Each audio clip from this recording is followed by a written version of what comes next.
how Kaspersky Threat Intelligence helps investigate an incident. In this video, we will show how an incident response team can investigate a security incident with only one indicator of compromise and access to the commercial threat intelligence portal.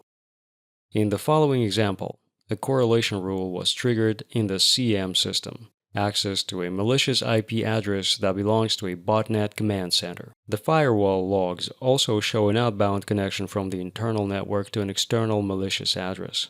So, information security specialists have an indicator, IP address 81.0.236.93. This is how our investigation begins in the Kaspersky Threat Intelligence portal. You can enter data directly onto the home page. Fully fledged search is also available on all other pages. The IP address is indeed marked as dangerous. You can see general information about this address, for example, which categories it belongs to and where it is registered in the Who Is section. The Files related to the IP address section also provides interesting information. There are more than 100 files here, and the digital forensics and incident response team decides to scan all network computers for these indicators of compromise. The team is in luck. It finds a file with an MD5 from the list on one of the hosts, Alex Desktop. We've downloaded the file from the host and want to run it in Kaspersky Sandbox, and at the same time, check it in the Kaspersky Threat Attribution Engine to find out if it is associated with a known threat actor. Let's open the threat analysis page and upload the detected file. By default, each file is launched in Kaspersky Sandbox and passes through the Kaspersky Threat Attribution Engine.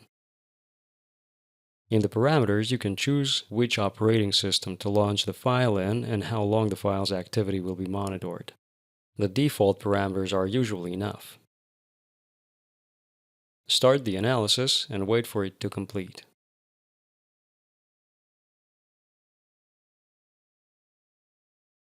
First, study the Kaspersky Sandbox operation results. You can see that it is a DLL library.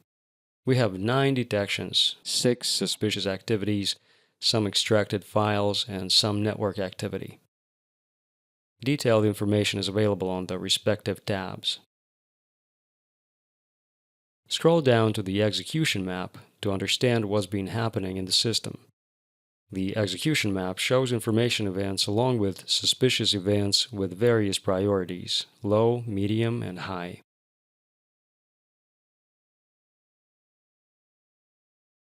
To check the DLL's activity, Kaspersky Sandbox runs it using a standard Windows process, rundll32.exe, which runs dynamic libraries. In a real environment, other processes can also be used. You can see that a new service registers with the system under a random name. It's suspicious that the text added to the service description is characteristic of Windows system processes. This looks like it's masquerading as a system service. We can characterize this behavior as technique, masquerade, task, or service. The service starts with the very suspicious parameters rundll.exe. This may change at another start. This behavior is not typical of services running in the operating system and resembles technique create or modify system process Windows service. We can conclude that the library acts as a service designed for further malicious activities. The text description of all suspicious events, along with the respective techniques according to the MITRE matrix, are displayed below. The high-level event contains the most important information about what's happened in the system.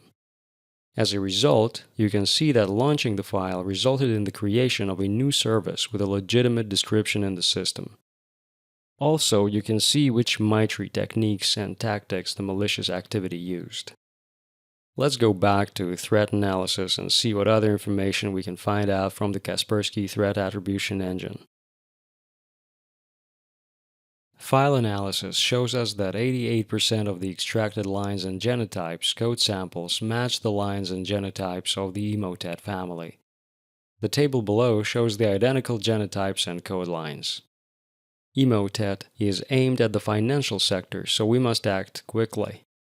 However, we still don't know how this malicious file got onto the user's machine, so we'll continue our investigation. Let's try to find information about our DLL in the threat lookup service. You can see general information about the detections again, but if you scroll down, you'll be interested in the file downloaded from URLs and domains section. Great, we have another indicator to be checked. Let's look it up. In addition to general information, we're interested in the files downloaded from the requested URL and files that accessed the requested URL sections. There are many new indicators of compromise here, and we'll scan our network computers for them too. Bingo! A file with an MD5 from the list of files that accessed requested URL was found on another machine, Tom laptop. We've downloaded it from the host, so let's go back to threat analysis to run this file in Kaspersky Sandbox too.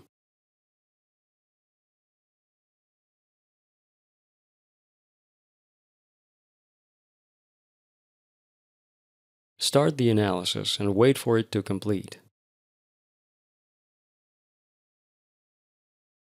Let's study the results.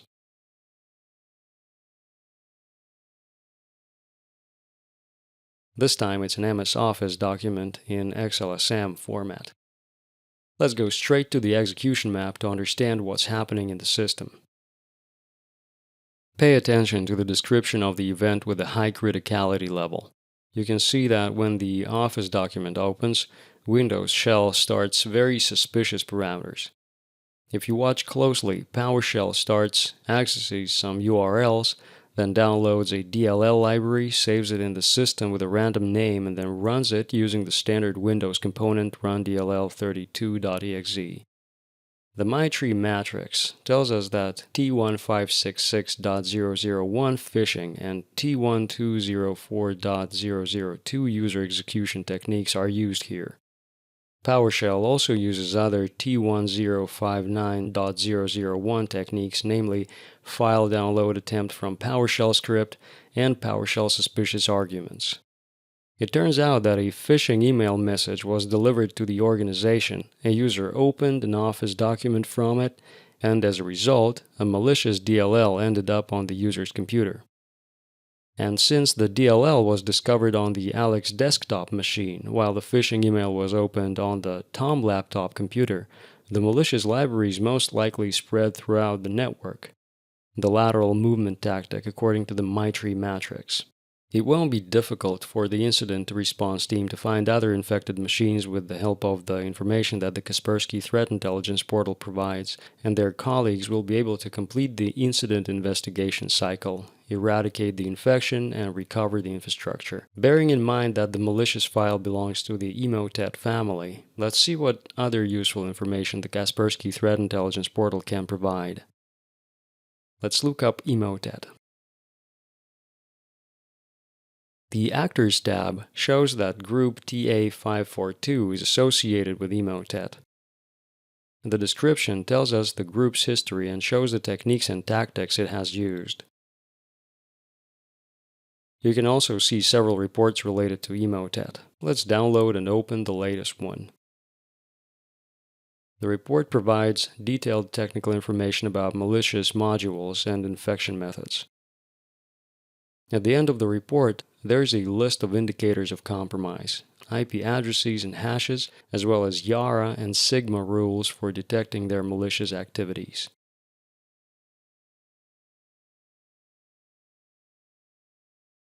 You can download indicators of compromise and Yara rules separately in the OpenIOC and Yara formats and upload them to the third-party security systems used at your organization. The Kaspersky Threat Intelligence portal features a research graph page where you can visualize the investigation. Let's go back to our initial IP address and open it in the research graph.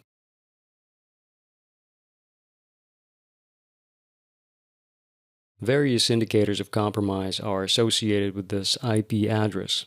We're interested in the files related to our IP address. Let's expand the list of files. As the files are so numerous, only the latest are displayed, while the others are grouped into a special element. You can display the grouped files and search for the one you need. Let's add it to the graph. It makes sense to remove unnecessary elements to avoid clogging up the graph.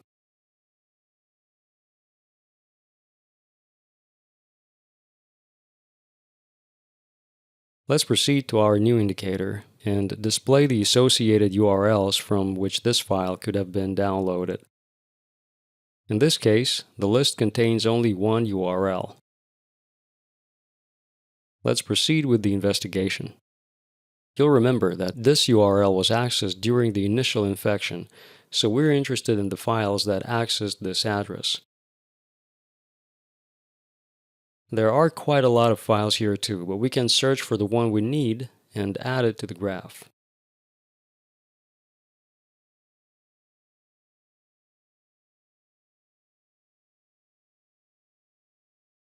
Let's remove the unnecessary elements again.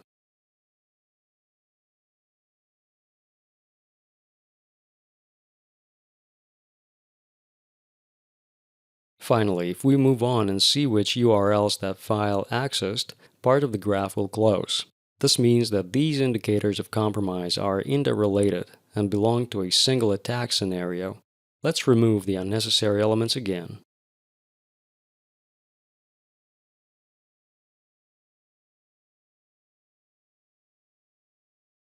For better visualization, you can highlight the edges in blue using the Shift plus left-click combination.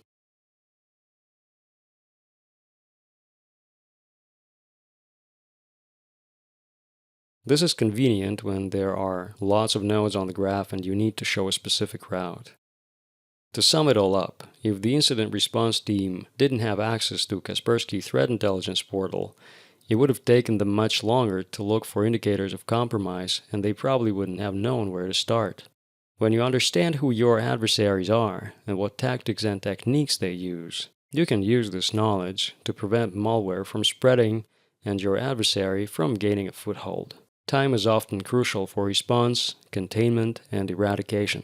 If the incident response team takes longer to do its job, the adversary has time to move further and to damage the organization's infrastructure.